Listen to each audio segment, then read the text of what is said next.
నిజంగానే దేవుడు లేకపోతే ఇలా జరుగుద్దంటే జరగలేదా? పాస్టర్ గారు అబ్బాయిల కుటుంబాల్లో జరిగాయి. ఎవరా పాస్టర్ గారు? ఏలీ గారు. తన కొడుకుల జీవితాలు ఏమయ్యాయి? పాస్టర్ గారి గర్భాన పుట్టిన తన కుమారులకే కొడుకులకే దిక్కు లేకుండా పోయింది, దేవుడు తెలియకపోతే. వాస్తవానికి నేను అడుగుతున్నాను, మామూలుగా ఆలోచించి సమాధానం చెప్పండి. ఏలీ కొడుకులకి యెహోవా ఎవరో తెలుసా తెలియదా? తెలుసా? ఏలీ కొడుకులకి యెహోవా ఎవరో తెలుసా తెలియదా?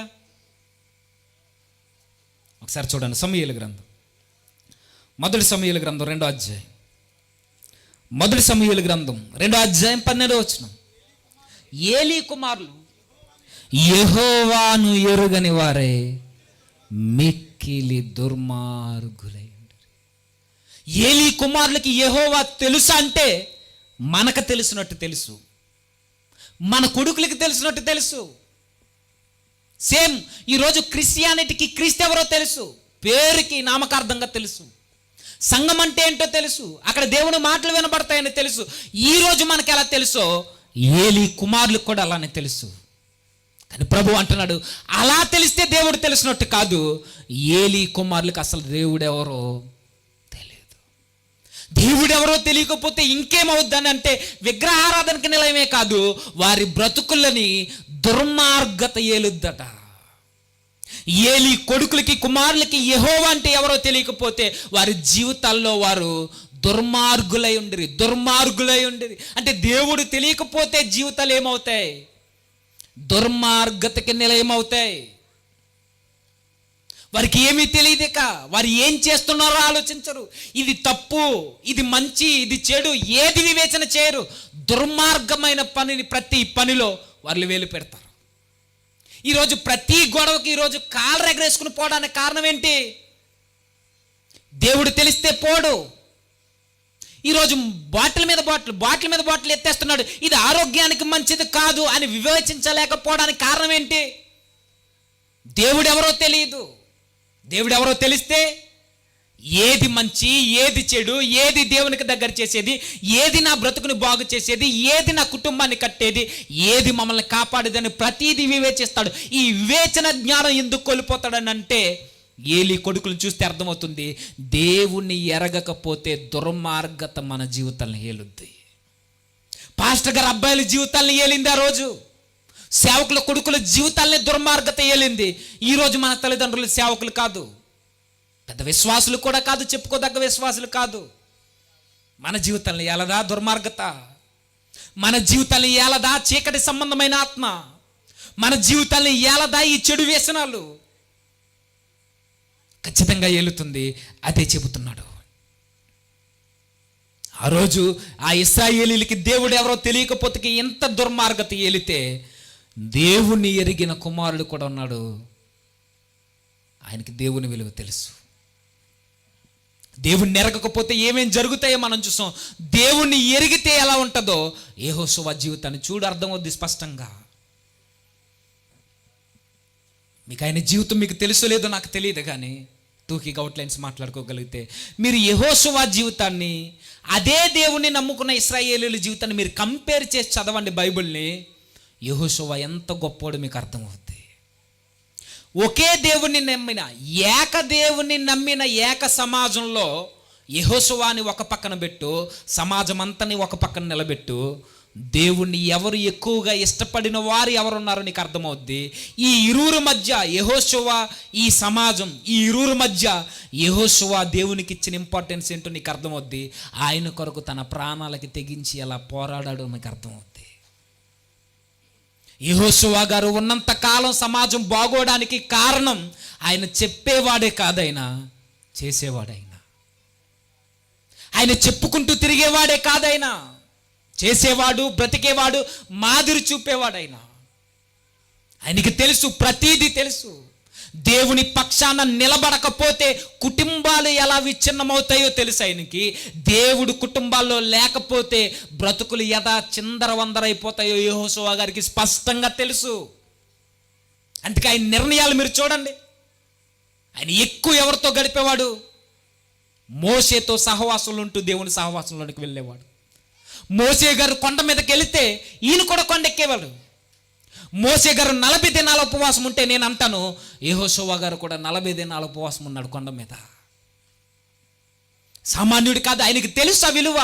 దేవుడు మన జీవితాల్లో లేకపోతే జీవితాలు ఎలా అవుతాయి ఆయన స్పష్టంగా చూశాడైనా. ఏం చూశాడైనా? ఒకరోజు మోషే గారు కొండ మీదకి వెళితే కింద విగ్రహాలను తయారు చేశారు. ఎవరు? మిగిలిన సమాజం అంతా విగ్రహాన్ని తయారు చేసి, దూడని తయారు చేసి మా దేవుడు యెహోవాని పూజించారు. దేవుడు కోపగించాడు, ఒక పక్షాన చేరమన్నాడు, తన పక్షాన్ని నిలబడిన వారిని. ఆ యెహోవా పక్షాన ఉన్న వారిలో యెహోషువ ఉన్నాడు. ఉన్న ఈ సమాజం అంతా ఎవరైతే దూడన చేశారో, ఎవరైతే దేవుడికి స్థానాన్ని ఇవ్వలేదో వాళ్ళందరినీ చంపేమన్నాడు. ఆ రోజు సుమారు 20,000 పైనే చచ్చిపోయారు జనాభా. దేవుళ్ళు లేకపోతే ఏమవుద్దంటే చావులు, మరణాలు మన కుటుంబాల్ని కబలిస్తాయి. ఆ రోజు యెహోషువ గారు స్పష్టంగా చూస్తున్నారు, దేవుడు లేక వారి బ్రతుకులు ఇలా అర్ధాంతరంగా ముగిసిపోయాయి. దేవునికి స్థానాన్ని ఇవ్వక ఈరోజు దోణ్ణి తీసుకొచ్చి దేవుడు అన్నారు, రేపొద్దున ఎద్దును తీసుకొస్తారు, రేపొద్దున పక్షిని పెడతారు, రేపొద్దున ఏదేదో చెప్తారు. అవసరమైతే ఐగుప్తు దేవుళ్ళని తీసుకొస్తారు. తెలుసు యెహోషువకి ఇది మంచిది కాదు, ఇది నాకు మంచిది కాదు, నా కుటుంబానికి మంచిది కాదు, నా బిడ్డలకు మంచిది కాదు. ఏది ఏమైనా సమాజం అంతా ఏకపక్షంగా ఒక పక్షాన ఉన్నా నేను మాత్రం ఒక పక్షాన్ని నిలబడతా అని యెహోషువ మోషేతోనే అంటి పెట్టుకుని బ్రతికేవాడు. ఎన్ని సందర్భాలు ఉన్నాయి ఆయన జీవితంలో మీరు చదవండి. యెహోవా మీద, ఆయన సమాజం మీద, మోసే అహరోనుల మీద సమాజం అంతా సనుక్కునేది. సనుక్కునేవారు, గనుక్కునేవారు, తిట్టుకునేవారు, అవసరమైతే రాళ్ళిచ్చు కొట్టి చంపాలనుకునేవారు.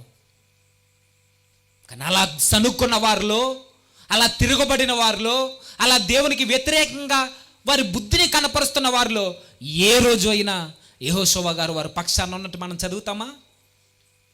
కనబడదు ఎక్కడ.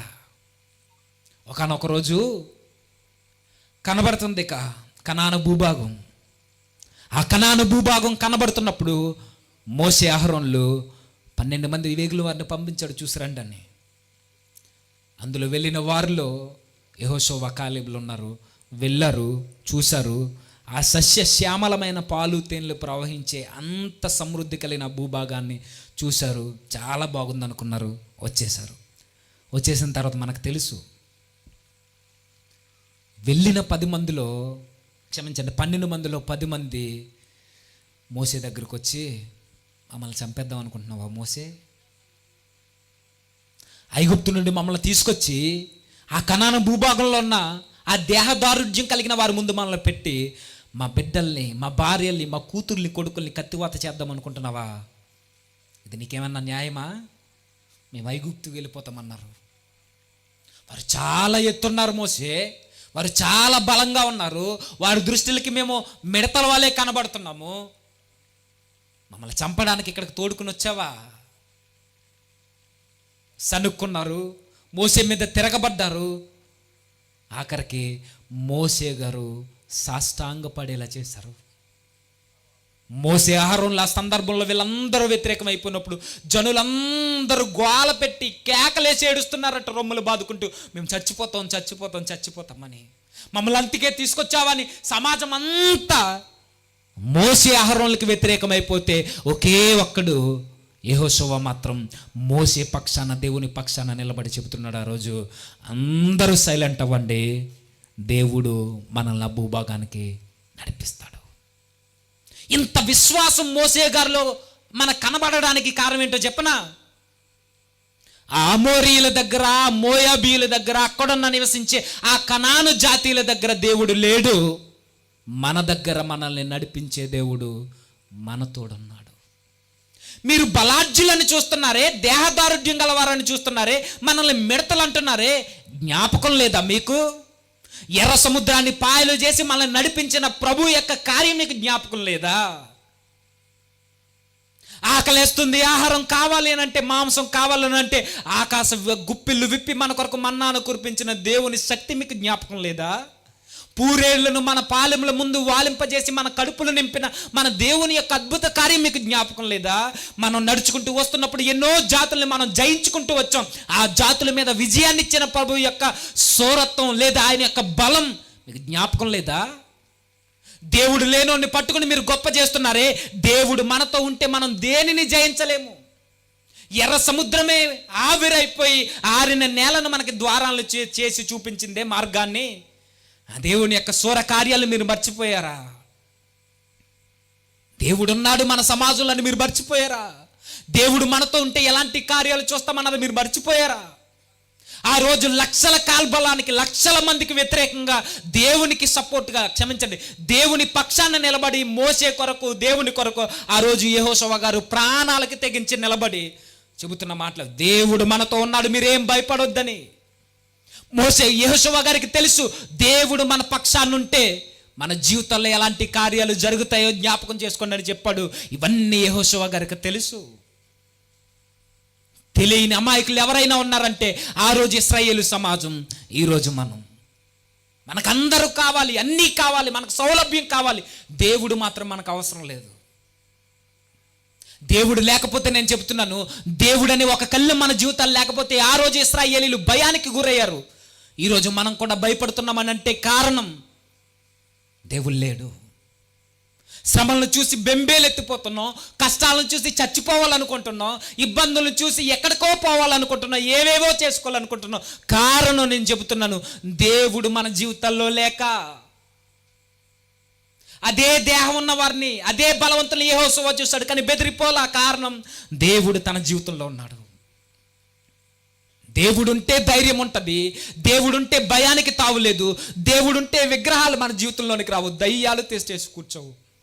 దేవుడు మన జీవితాల్లో ఉంటే ఏ వ్యసనం జోలికి కూడా మనం పోము.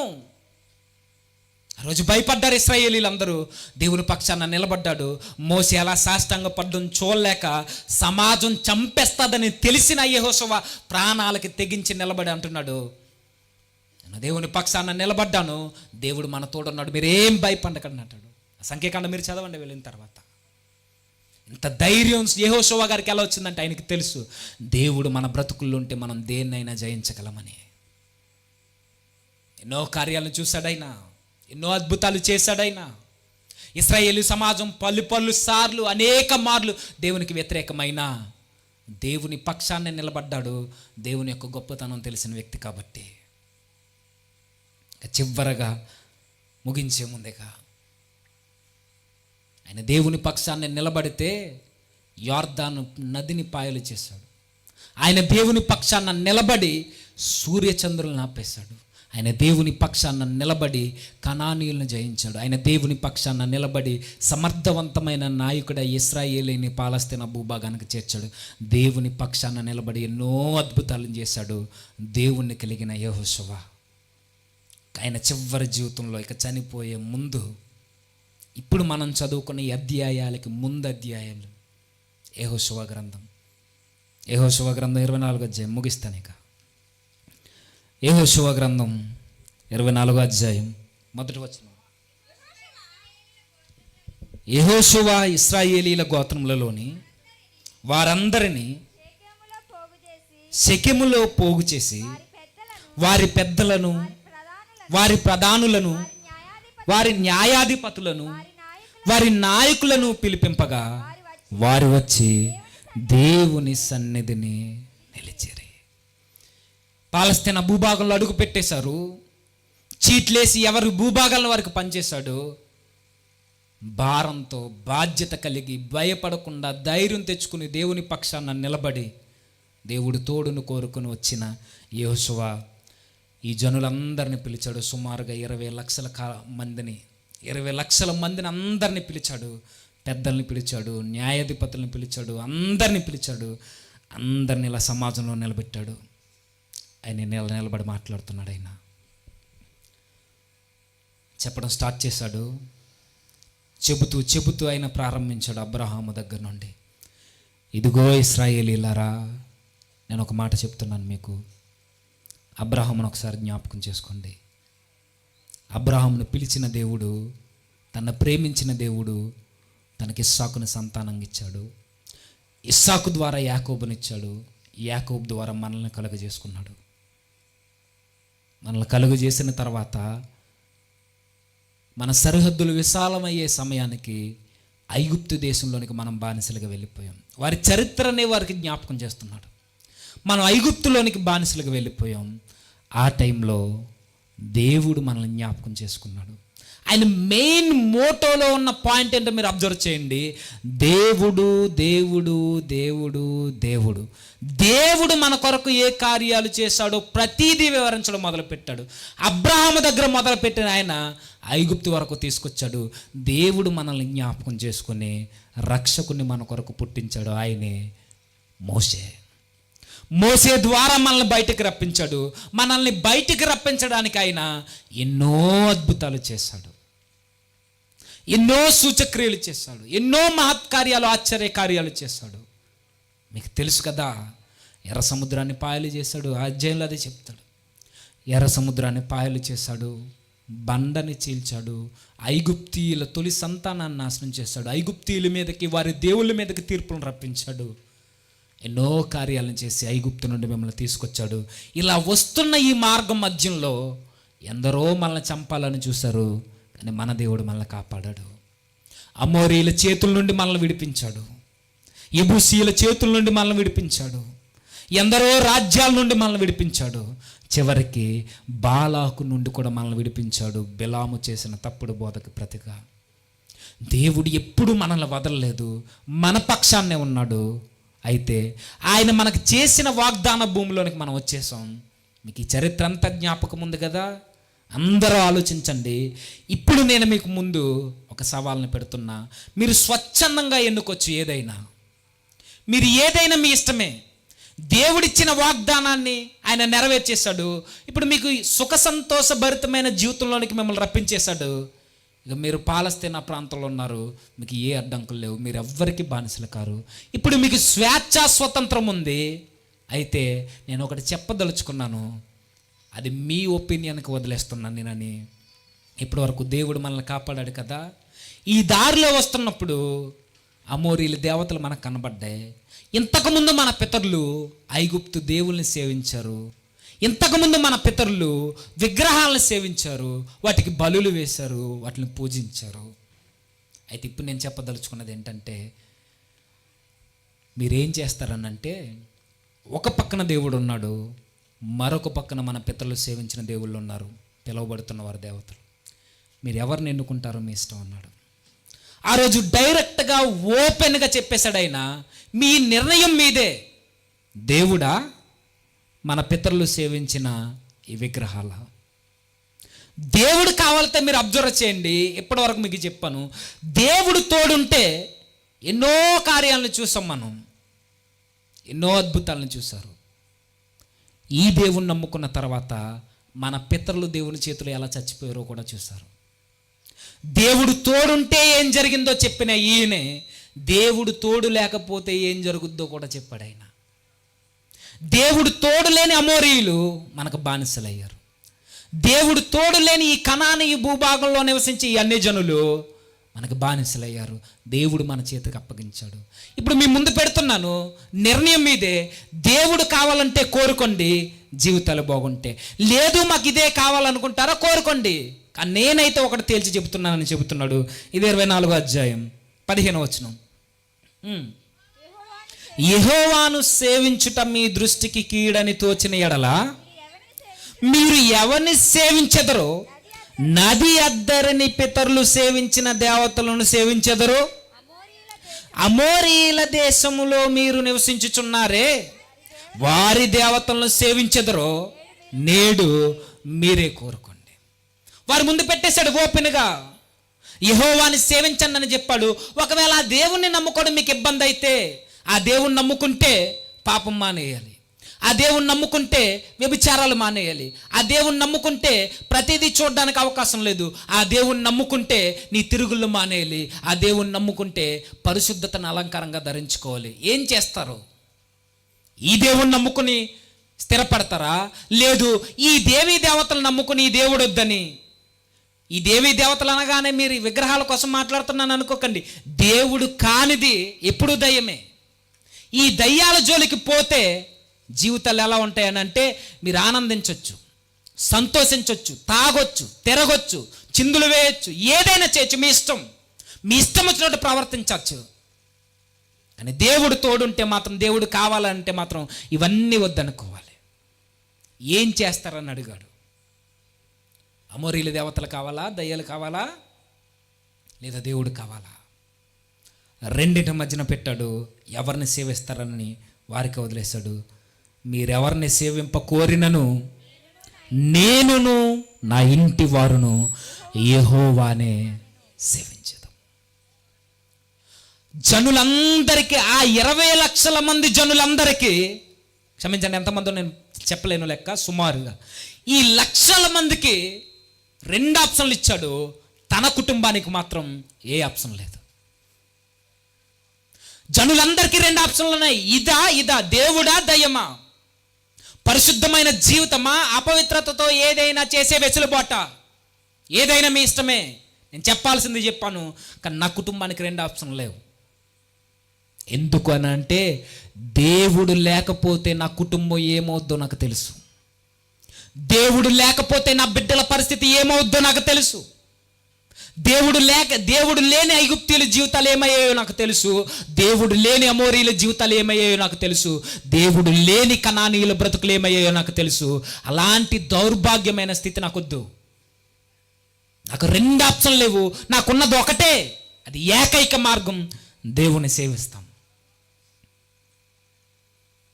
ఈ బుద్ధి, ఈ జ్ఞానం వీరి గర్భాన పుట్టిన వారికి లేదు. అదే న్యాయాధిపతుల గ్రంథం 2వ అధ్యాయం. వారికి లేదు, దేవుడు తెలియలేదు. దేవుడు తెలియకపోతే ఐగుప్తీయుల దుస్థితి ఎలా ఉందో, ఇశ్రాయేలీయులైన దేవుని పిల్లలైన బ్రతుకులు కూడా అలానే తయారయ్యాయి.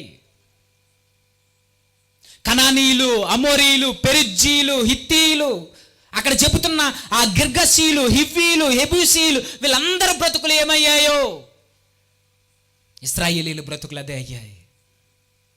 దేవుడు శత్రువయ్యాడు ఐగుప్తీయులకి, కనబడలేదు ఆ రోజు ప్రపంచానికి ఐగుప్తి.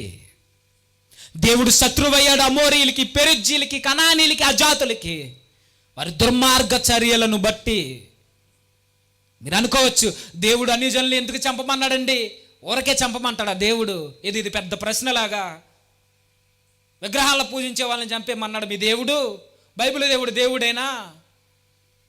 అన్ని జనులను చంపేమన్నాడు దేవుడేనా అని చెబుతున్నావు. ఒకసారి వారి చరిత్ర తెలుసుకో.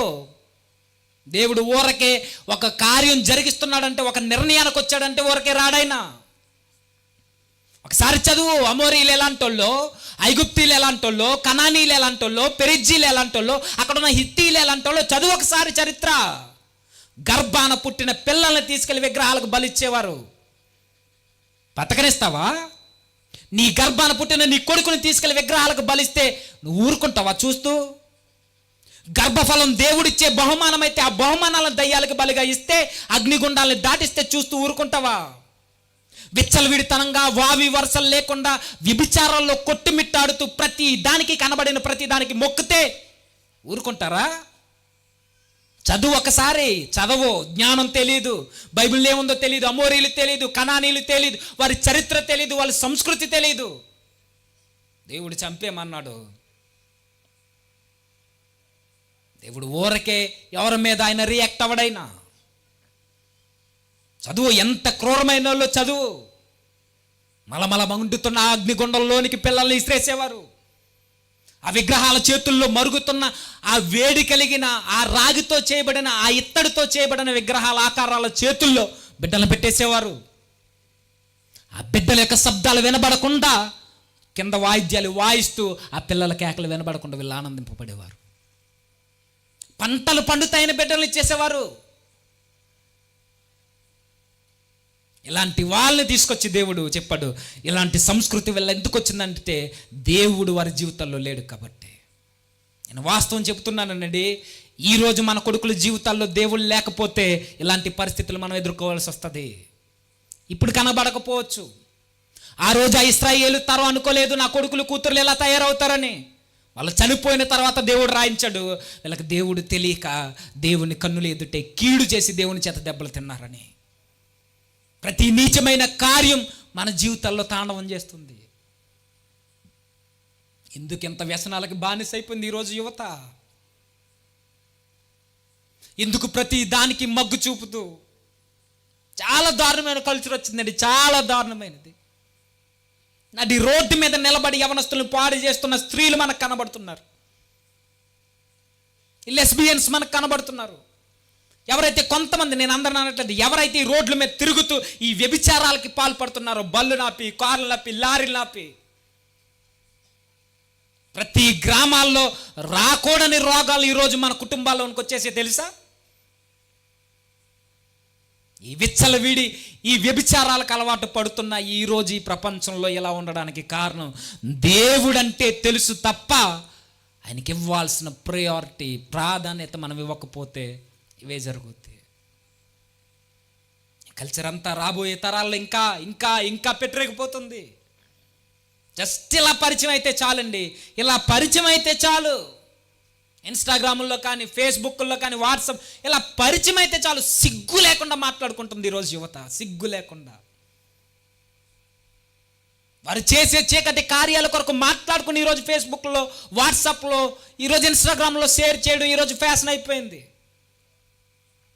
ఎంత దారుణమైన కల్చర్ వచ్చింది ఈరోజు. కేవలం దేవుని కొరకు మన యవ్వన బిడ్డలకు తెలియకపోవడమే దానికి ప్రధానమైన కారణం. తల్లిదండ్రులుగా మీరు చెప్పకపోవడం.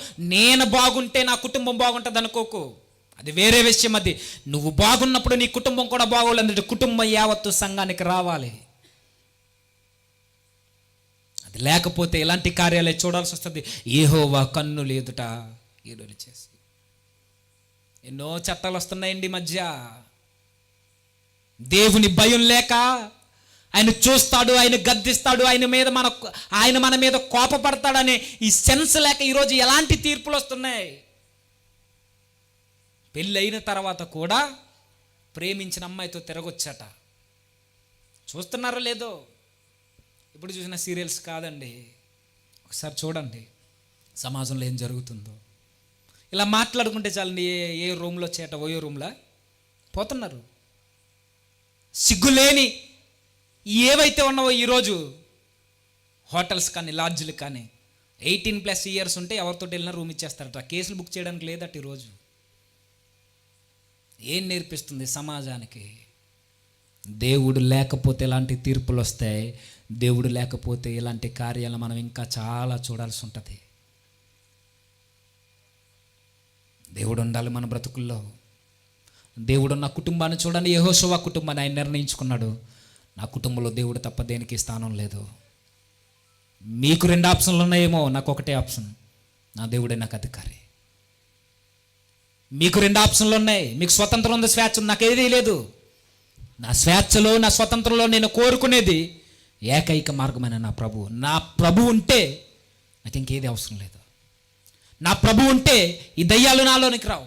నా ప్రభు ఉంటే ఈ శత్రువులు నన్నేమి చేయలేరు. నా ప్రభు నాతో ఉంటే ఈ శ్రమలు నన్నేమి చేయలేవు. దేవుడు నాతో ఉంటే ఈ వ్యసనాలు నా మీద దాడి చేయలేవు. ఈరోజు మీకు ఇచ్చే మాట, మీకు చెప్పే మాట, మన బ్రతుకులు బాగుపడాలి అని అంటే, మన కుటుంబాలు స్థిరపడాలి అని అంటే దేవుడు మన జీవితాల్లో ఉండాలి. దేవుడు మన కుటుంబాల్లో ఉంటే తప్ప, ఆయనకి పెద్దపీట వేస్తే తప్ప ఈరోజు కుటుంబాలు బాగుపడవు. యవనస్తులు మారాలన్న దేవుడు ఉండాలి, కుటుంబాలు కట్టబడాలన్న దేవుడు ఉండాలి. నీకున్న వ్యసనం నీ నుంచి దూరం అవ్వాలంటే దేవుడు నీలోకి రావాలి. దేవుడు కలగజేసుకుంటే తప్ప జీవితానికి మార్పు లేదు, నెమ్మది లేదు, శాంతి లేదు, సమాధానం లేదు. దేవుడు కలగజేసుకోవాలి. మరి ఆయన కలగజేసుకుంటాడనంటే కలగజేసుకుంటాడు. ఆయన కావాలని నువ్వు కోరుకుంటే వస్తాడంటే వస్తాడైనా.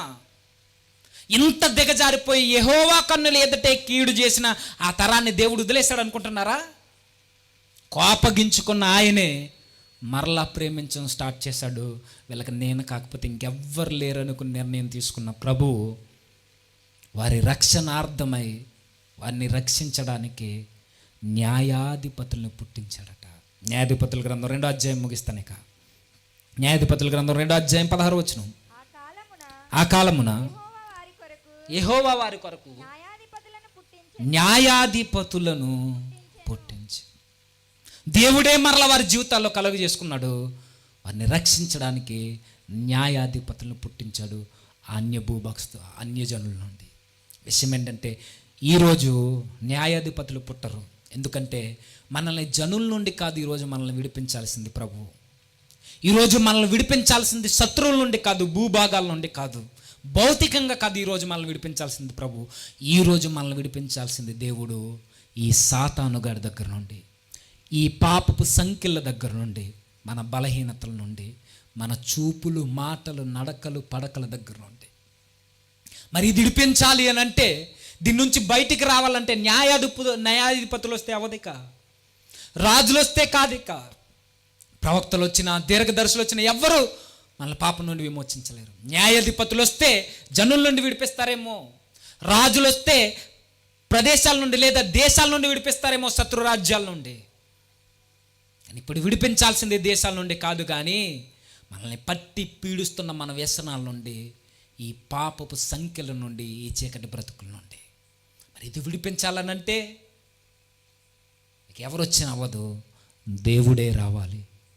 వచ్చాడైనా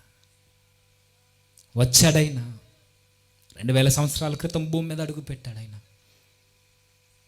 ఇశ్రాయేలీయులకి తోడున్న ఆయన, యెహోషువాకి తోడున్న ఆయన, మోషేని నడిపించిన ఆయన, అబ్రహాముని ఎన్నుకున్న ఆయన, అద్భుతాలు చేసిన ప్రభువు, వారందరినీ విడిపించిన ప్రభువు భూలోకానికి వచ్చాడు. ఆయన ఎందుకు వచ్చాడని చెబుతుంది బైబిల్. నశించిపోయిన మానవ బ్రతుకుల్ని వెదకి రక్షించడానికి. నశించిపోయాం మనం, వాక్యం అందక నశించిపోయాం. తల్లిదండ్రులు చెప్పిన మనసును పెట్టక నశించిపోయాం. దైవజనులు ప్రతి వారం మనల్ని గద్దిస్తున్నా సరే మనసును పెట్టక నశించిపోయాం మనం. వాక్యం వినబడుతున్నా, యూట్యూబ్లో మనకు వాక్యం వినబడుతున్నా, మంచి మాటలు వినబడుతున్నా పెడజీవును పెట్టి నశించిపోయాం. చెడు సహవాసాల పేరట లేని అలవాట్లను మన జీవితంలోనికి రప్పించుకుని నాశనం అయిపోయాం. తల్లిదండ్రుల కళ్ళు గప్పి మనం ఈరోజు నశించిపోయాం. భార్య భర్తల కళ్ళులు గప్పి ఈరోజు నశించిపోయాం. మనం అన్ని విధాల మన బ్రతుకులు నాశన మార్గంలో మునిగిపోయి ఉన్నాం మనం. ఈ నశించిపోయిన మనల్ని వెదకి రక్షించడానికి ప్రభు ఈ లోకానికి వచ్చాడు. ఈరోజు శత్రు రాజ్యాల నుండి కాదు, కానీ మనకి శత్రువుగా తయారైన ఈరోజు మన వ్యసనాల నుండి రక్షించడానికి వచ్చాడు ఆయన. మన బ్రతుకుల్లో దేవుడు లేకపోవడానికి కారణాలు ఏవైతే ఉన్నావో వాటన్నిటి నుండి విడిపించడానికి వచ్చాడు ఆయన. వచ్చిన ఆయన ఏం చేశాడో మనకు తెలుసు. మనం పొందాల్సిన మన వ్యసనాలను బట్టి, మన బలహీనతలను బట్టి, మన మోసాలను బట్టి, మనం కళ్ళు కప్పిన దానిని బట్టి మన ప్రభువు మన శిక్షను తన మీద వేసుకొని మనకి నిత్య జీవాన్ని ఇచ్చాడు ఆయన. మనల్ని బ్రతికించడానికి వచ్చాడు ఆయన. వచ్చిన ఆయన చచ్చిపోవలసిన మన చావును ఆయన తీసుకొని మనకి జీవాన్ని ఇచ్చాడు. దేవుడు పాపాన్ని క్షమించడు, ఏ రోజు క్షమించలేదు. ఆదామును బయటికి నెట్టేశాడు, కయ్యన్ని బయటికి నెట్టేశాడు, ఎవరిని వదలలేదు. బిలామును చంపేశాడు, యోధాని వదలలేదు, ఎవరిని వదలలేదు. ప్రభు ఇశ్రాయేలుని వదలలేదు, దావీదును వదలలేదు. పాపం అంటే సహించని ఆయన పాపం చేస్తే శిక్ష అనుభవించాలన్నది ఎంత వాస్తవమో, ఆ శిక్ష మనం అనుభవించాల్సినది మన ప్రభు భరించాడన్నది అంతే వాస్తవం. వేసుకున్నాడు, మన కొరడా దెబ్బలు ఆయన మీద వేసుకున్నాడు, మన మేకులు ఆయన చేతుల్లో వేయించుకున్నాడు. ఆయన మనల్ని రక్షించడానికి, మన బ్రతుకుల్ని మార్చడానికి, మన కాళ్ళలో వేయబడిన శీలలు నా కాళ్ళకు వేయండి అనే మన శిక్ష ఆయన తీసుకున్నాడు. మన దేవుడు మన బాధల్ని పంచుకునే దేవుడైనా, మన దేవుడు మన శిక్షను తన మీద వేసుకునేవాడైనా, మన దేవుడు మన పాపపు బ్రతుకుని ఆయన మీద వేసుకుని మన కొరకు మరణించేవాడైనా, ఆ దేవుణ్ణి కోరుకోక ఈరోజు ఏవేవో అని పరుగులు పెడుతున్నామనంటే జీవితాలు ఎలా బాగుపడతాయి, కుటుంబాలు ఎలా కట్టబడతాయి? ఇప్పటికీ ఉన్నది మార్గం. ఆయన ఇప్పటికీ అంటున్నాడు, ఆయన వచ్చిన నేను మీ కొరకు మరణించడమే కాదు, మీ పాపాలని నేను తీసుకోవడమే కాదు, మారని మీ బ్రతుకుల్ని మార్చడానికి అవసరమైతే మీరు చోటిస్తానంటే మీ జీవితాల్లోనికి వస్తానన్నాడు ఆయన. మీ బ్రతుకుల్లోనికి వస్తానన్నాడు, నా బ్రతుకుల్లోనికి వస్తానన్నాడు, నా కుటుంబంలోనికి వస్తానన్నాడు నా ప్రభు. పరలోకం నుండి భూమి మీదకి రావడమే కాదు, నీ కుటుంబంలోనికి వస్తా, నీ కొడుకుల జీవితాల్లోనికి వస్తా, నీ కూతుర్ల జీవితాల్లోనికి వస్తా. నీ భర్త జీవితంలోనికి వస్తా, నీ కుటుంబాన్ని మారుస్తా అని అడిగింది ఒకటే. నేను మార్చాలని అంటే యెహోషువ కోరుకున్నట్టు నువ్వు కోరుకో, నీ కుటుంబం మారుద్ది. యెహోషువ నిర్ణయం తీసుకున్నట్టు నువ్వు నిర్ణయం తీసుకో. నాకు ఎవ్వరు వద్దు ప్రభువా, నువ్వు ఉంటే చాలు. కష్టమైన భరిస్తాను, బాధలైనా సహిస్తాను, నువ్వు ఉంటే చాలు. నాకు పాటలు పాడడం కాదండి, నువ్వు ఉంటే నాకు చాలు యేసయ్య అని బ్రతుకులో చూపించేవారు కావాలి ఆయనకి. ఈ చెడిపోయిన సమాజం మధ్య మనం వెలిగే జ్యోతులుగా మన కుటుంబం ఉండాలని అంటే ఈ కుటుంబంలో ఎప్పటికీ ఆరిపోని జ్యోతి, వెలుగై ఉన్న ప్రభు ఉండాలి. ఆ ప్రభు ఉంటేనే కుటుంబాలు వెలుగుతాయి, ఆ ప్రభు ఉంటేనే యవన బ్రతుకులు స్థిరపడతాయి. అని ఆహ్వానించేవారు లేరు. దయ్యానికి స్థానాలు ఇచ్చేవారు ఎక్కువ, స్నేహితులకి స్థానాలు ఇచ్చేవారు ఎక్కువ, మనల్ని పాడు చేసే వ్యసనాలకి చోటు ఇచ్చేవారు ఎక్కువ. మించిపోయింది ఏమీ లేదు. ఈరోజు దేవుడు నిన్ను అడుగుతున్నాడేమో, రేపు ఎల్లుండి కూడా అడుగుతున్నాడేమో. ఒకవేళ నీకు మనసు ఉంటే నీ కొరకు నా కొరకు వ్యసనాలని భరించిన, మన వ్యసనాలను ఆయన మీద వేసుకుని భరించిన, మన పాపాన్ని మన కొరకు భరించి రక్తాన్ని చింతించిన మన ప్రభువుని ఆహ్వానించు.